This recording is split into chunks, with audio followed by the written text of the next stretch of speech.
جھٹکا لگ رہا ہے ادھر منہ میں کنجری کا گانا. ارشاد فرمایا مدنی کریم صلی اللہ تعالی علیہ وسلم نے سیاتی علی الناس زمان، اور لوگوں میری امت میں ایک وقت ایسا آئے گا لوگ اتنے برباد ہو جائیں گے، صبح کو آدمی مومن مسلمان ہوگا، شام کو موت آئی تو جنازہ کافر کا اٹھ رہا ہوگا. گھروں میں محلوں میں آج موت آتی ہے، کنجری کا گانا منہ میں ہوتا ہے، ادھر دم نکل رہا ہے، ادھر کنجری کا گانا کانوں میں آواز آ رہی ہے، میت کو غسل دیا جا رہا ہے، کنجری کی آواز آ رہی ہے، جنازہ اٹھا کر لے جا رہے ہیں، کنجری کی آواز آ رہی ہے، قبر میں میت اتاری جا رہی ہے، کنجری کی آواز آ رہی ہے، قبر پہ مٹی ڈالی جا رہی ہے، کنجری کی آواز آ رہی ہے.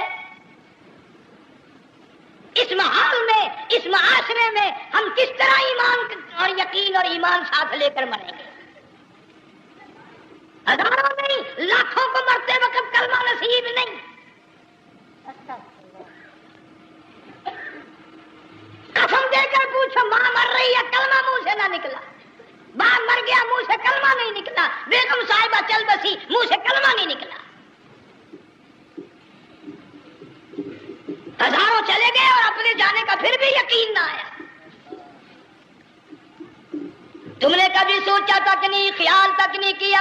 ارشاد فرمایا مدنی کریم صلی اللہ تعالی علیہ وسلم نے لوگوں ابو ہریرہ رضی اللہ تعالیٰ عنہ سے پوچھا تو کیوں رویا؟ عرض کرنے لگا میرے آقا اتنی کمزوری کبھی نہ دیکھی، اتنی ضعیفی کبھی نہ دیکھی، اتنی ناتوانی کبھی نہیں دیکھی. چہرہ انور بالکل کمزور ہو گیا. آپ نے ٹھنڈا سانس لے کر فرمایا ابو ہریرہ تجھے معلوم نہیں موت بالکل قریب آ گئی، بالکل قریب آ گئی موت.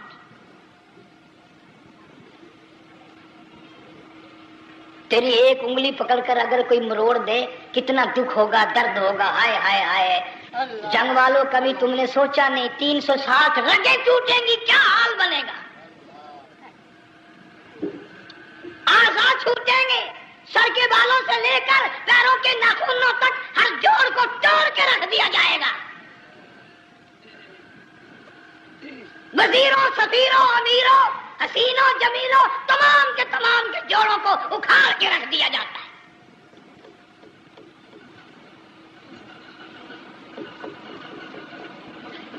پروگرام تک نہیں مرد عورتوں کا کہ یہ دنیا کسی کی نہ بنی، قبر میں آخر جانا ہی جانا ہے. علماء کرام نے لکھا ہے کہ حضرت عیسیٰ علیہ السلام کے پاس لوگ آئے اور کہنے لگے نئی نئی قبروں سے مردے زندہ کر کے دکھاتے ہو، آؤ ہم ایک پرانی قبر پہ لے کے چلتے ہیں، مردہ زندہ کر کے دکھاؤ. عیسیٰ علیہ السلام تشریف لے گئے، فرمایا قم باذن اللہ. ایک نوجوان زندہ ہو کر قبر سے نکل کر سامنے آ کر کھڑا ہو گیا. عیسیٰ علیہ السلام نے پوچھا تو کون ہے؟ وہ کہنے لگا میرا نام سام ہے، میں حضرت نوح علیہ السلام کا بیٹا ہوں. تو پیغمبر کا دماغ تو پیغمبر کا ہوتا ہے نا. فرمایا تجھے تو بڑا عرصہ قبر میں گزر گیا، کتنے ہزار سال قبر میں گزر گئے. کہ جی ہاں. عیسیٰ علیہ السلام نے فرمایا یار ملاقات تو اللہ نے کرائی دی، قبر کا کچھ حال تو بتا کیا بنتی ہے، قبر کا کچھ ماحول بتا، قبر کی خبر بتا. علماء کرام نے لکھا وہ نوجوان رونے لگا اور کہنے لگا عیسیٰ علیہ السلام تو قبر کی خبر پوچھتا ہے، قبر کا حال پوچھتا ہے، قبر کا ماحول پوچھتا ہے، قبر کا معاملہ مجھ سے پوچھتے ہو، آپ مجھ سے پہلے یہ کیوں نہیں پوچھتے کہ موت کا جھٹکا کتنا شدید ہے. نوجوان رو کے کہنے لگا عیسیٰ علیہ السلام کتنے ہزار سال میری موت کو گزر گئے پر مالک کائنات کی قسم آج تک میرا منہ کڑوا ہے.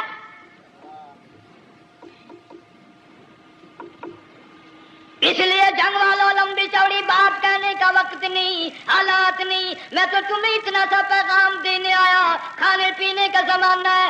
میں جانتا ہوں تم کیلے کھاتے ہو، تمہیں کیلے کا ذائقہ معلوم ہے، امرود کا ذائقہ تم کو معلوم ہے، انار کا ذائقہ تمہیں معلوم ہے، انگور کا ذائقہ معلوم ہے، انناس کا ذائقہ معلوم ہے، آم کا ذائقہ معلوم ہے، ہزاروں پھلوں کے ذائقے تمہیں معلوم ہے، ہزاروں مٹھائیوں کے ذائقے تمہیں معلوم ہے، ہزاروں بیکری کی چیزوں کے ذائقے تمہیں معلوم ہے، ہزاروں شربتوں کے ذائقے معلوم ہے. پر تم نے جنگ والوں کبھی بھی قبر قبرستان میں جا کر قبر والوں سے یہ نہیں پوچھا او قبر والوں ذرا بتاؤ تو صحیح موت کا ذائقہ کیسا ہے؟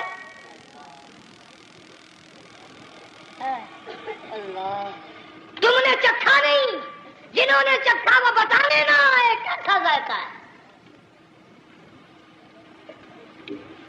اس لیے قرآن کہتا کلا اذا بلغت التراقی وقیل من راق وظن انہ الفراق والتفت الساق بالساق الى ربک یومئذ المساق۔ بادشاہ ہو، امیر ہو، وزیر ہو، فقیر ہو، غریب ہو، رگیں ٹوٹیں گی، موت آئے گی، اور جس کی آئی تمہیں معلوم نہیں کس طرح آئی، کس حال میں آئی۔ جن کے دلوں میں ان باتوں کا خیال آیا، خدا کی قسم صحابہ کرام میں سے اتنے رویا کرتے تھے آنکھیں ختم ہو گئی۔ جناب فاروق اعظم رضی اللہ تعالیٰ عنہ کو کسی نے دیکھا رو رہے ہیں، بے تحاشا رو رہے ہیں، پوچھ لیا بڑا بہادر پہلوان فاروق تجھے کیا ہوا، اتنا کیوں رویا؟ فرمانے لگے تمہیں معلوم نہیں قبر کا اندھیرا یاد آ گیا۔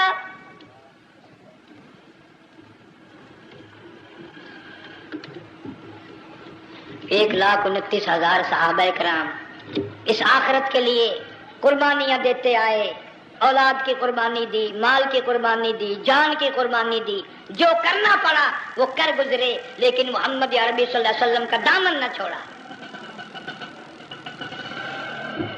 اسی لیے ہر سال اللہ پاک جل شانہ نے اس امت کو یہ موقع دیا کہ سنت خلیل پہ عمل کرتے کرتے قربانیوں کی یاد تازہ ہو جائے، قربانیوں کی یاد تازہ ہو جائے۔ قرآن کریم میں جا بجا ابراہیم علیہ السلام کا اللہ پاک نے ذکر خیر فرمایا، یوں فرمایا ہم نے ان کے بڑے امتحان کیے، بڑی آزمائش کی، وہ ساروں میں کامیاب ہوئے۔ تم ہر وقت اللہ سے یہ دعا کیا کرو اللہ ہمیں امتحان میں نہ ڈالے، آزمائش میں نہ ڈالے، ہم امتحان کے قابل نہیں۔ یہ ہمارے جو امتحان ہوتے ہیں ان میں نقل ماری جاتی ہے، تو اللہ امتحان لے گا تو نقل کیسے ماریں گے، کیسے کام چلے گا؟ جناب ابراہیم علیہ السلام کو اللہ پاک نے ہزاروں امتحان میں مبتلا کیا، ہزاروں آزمائشیں کی، فَأَتَمَّهُنْ سب میں کامیاب گیا، سب میں پاس نکلا۔ ایک آزمائش ایسی بھی آئی اللہ کی توحید کی وجہ سے، شرک کو مٹانے کی وجہ سے ابراہیم علیہ السلام کا سارا مصر فلسطین دشمن بن گیا، حضرت سارا کو ساتھ لے کر چل دیے، ایک بیوی ساتھ ہے اکیلا دم میں۔ یہاں تو لوگ محلوں میں شہروں میں کہتے ہیں جی میں اکیلا ہی ہوں، میں کیا کروں؟ اگر خلیل کہتا کہ میں اکیلا ہوں تو آج قرآن میں اس کا ذکر خیر کیسے ہوتا؟ پرواہ نہ کی، وہ کہتا میرے لیے میرا اللہ کافی ہے۔ کون کہتا ہے میں اکیلا ہوں؟ میری ساتھ تو اللہ ہے۔ مصر سے گزرنے لگے، بادشاہ کے ملازموں نے بادشاہ کو جا کے بتایا بڑی خوبصورت عورت گزر رہی ہے تیرے حلقے سے، بہت بڑی خوبصورت عورت ہے۔ کہ ملازم پکڑ کے لے کے چلے تو عورت ساتھ حضرت سارا رونے لگ گئی، خلیل میرا کیا بنے گا؟ پیغمبر کو اللہ کی ذات پر بڑا یقین ہوتا ہے، فرمایا پرواہ نہ کر، میری آبرو میرے مولا کی آبرو ہے، چاہے جہاں چلی جا میری عزت کی حفاظت میرا اللہ کرے گا۔ فرمایا فاللہ خیر حافظا وہو ارحم الراحمین۔ پرواہ نہ کر، میں اس کا پیغمبر ہوں، نبی ہوں، چیخا میں جلا اس کے لیے، سارے دکھ اٹھاتا ہوں اس کے لیے، میری عزت کی حفاظت وہی کرے گا۔ محل میں جا کر حضرت سارا کو بند کر دیا، بادشاہ نے بلوایا ہے عزت لوٹنے کے لیے، بادشاہ نے پکڑوا کر منگوایا ہے آبرو برباد کرنے کے لیے۔ بادشاہ کا ارادہ ہے سارا کی عزت کو برباد کرنے کا، اور اللہ کا پروگرام ہے سارا ادھر آ، اس محل میں ایک معصوم بچی ہے جس کا نام ہاجرہ ہے، میں اس کو اتنا پسند کرتا ہوں، اللہ فرماتے ہیں اس کے پیٹ سے اسماعیل ذبیح اللہ کو پیدا کرنا چاہتا ہوں، اس کی نسل سے حبیب اللہ کو لانا چاہتا ہوں۔ آج تک کسی کی انگلی اس کی طرف نہیں اٹھی، سارا محل میں آؤ، اس کو آ کر ساتھ لے جاؤ تاکہ میرے ذبیح اللہ کی پیدائش کا معاملہ بن جائے۔ بادشاہ کا ارادہ ہے آبرو برباد کرنے کا، اللہ کا ارادہ ہاجرہ کی آبرو بچانے کا۔ فرمایا وَيَمْكُرُونَ وَيَمْكُرُ اللَّهُ وَاللَّهُ خَيْرُ الْمَاكِرِينَ۔ اس نے بھی تدبیر بنائی، میں خدا نے بھی تدبیر بنائی۔ بادشاہ آیا حضرت سارہ کے قریب برائی کا ارادہ کر کے۔ مفسرین نے لکھا ہے حضرت سارہ نے فرمایا مجھے 2 رکعت نماز پڑھنے دے۔ یہاں سے پتہ چلا کوئی پاک دامن عورت، کوئی نیک بیٹی اگر گنڈوں میں بدماشوں میں پھنس جائے، عزت بچانے کا طریقہ یہ ہے وضو کر کے اللہ کے سامنے نیت توبان، تیری عزت کے لیے وہ فرشتے بھیجے گا۔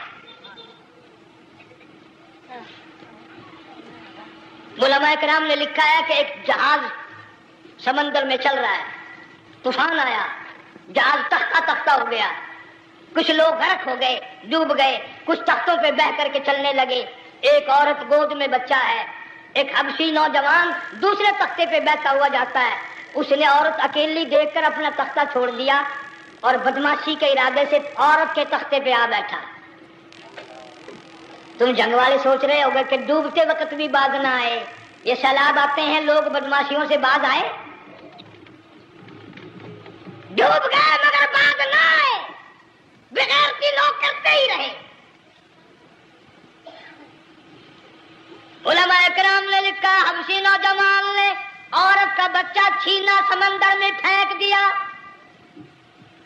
عورت روئی اور کہنے لگی میرے اللہ، بیٹھی رہتی ہوں، عزت جاتی ہے، حرکت کرتی ہوں، ڈوب جاؤں گی۔ میں نے سنا ہے سمندر کی گہرائیوں سے تو نے یونس علیہ السلام کی سنی تھی، میں تو پانی کے اوپر بہ رہی ہوں، مولا میری آبرو بچا، میرا ایمان بچا، میری عزت بچا، تیرے سوا میری سننے والا کوئی نہیں، لا الہ الا انت سبحانک انی کنت من الظالمین۔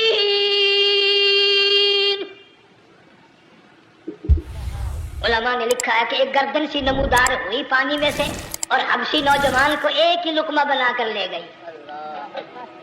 وہ تو ہر جگہ سنتا ہے، پکارنے والا بے بس بے کس ہو کر جب اس کو پکارتا ہے وہ ہر جگہ انداز پہنچاتا ہے، وہ ہے جو موجود ہر جگہ۔ عورت بہتی بہتی کنارے جا لگی، ایک جہاز قریب آیا، دوپٹے کا اشارہ کر کے اس کو بلایا۔ جہاز میں جب سوار ہوئی تو دیکھتی کیا ہے، ایک نوجوان کی گود میں اس کا وہ بچہ جو سمندر میں پھینک دیا تھا بیٹھا ہوا کھیل رہا ہے۔ ٹوٹ پڑی میرا بچہ ہے۔ لوگوں نے کہا تیرا کہاں سے آیا؟ ماجرا سنایا، اس طرح ہوا۔ جہاز کے کپتان نے کہا ہم جہاز لے کر آ رہے تھے، غیب سے آواز آئی جہاز ادھر کو لے آؤ ورنہ ڈبو دیے جاؤ گے۔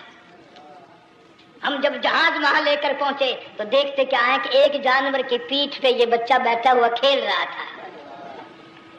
عزت بھی بچی، ایمان بھی بچا، بچہ بھی بچا، اور کوئی بچانے کے لیے تدبیر کرے جبھی نا۔